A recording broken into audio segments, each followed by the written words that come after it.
حدیث میں آتا ہے کہ اگر تم نماز پڑھ رہے ہو اور تم یہ دیکھو کہ کوئی شخص تمہیں دیکھ رہا ہے تو تم سجدہ لمبا کر دو تو یہ شرک ہے۔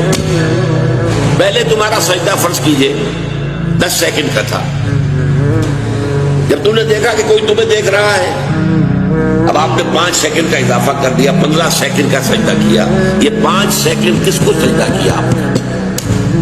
یہ اللہ کے لیے نہیں ہے، یہ اس شخص کو دکھانے کے لیے۔ یہ شرک خفی ہے۔ ظاہر بات ہے کہ اس کو ہم دیکھ نہیں سکتے، اس پر فتویٰ نہیں لگ سکتا، یہ دل کا معاملہ ہے، اندر ہی اندر کا معاملہ ہے۔ اس میں صرف سمجھایا جائے گا کہ دیکھو بھائی یہ بھی شرک ہے۔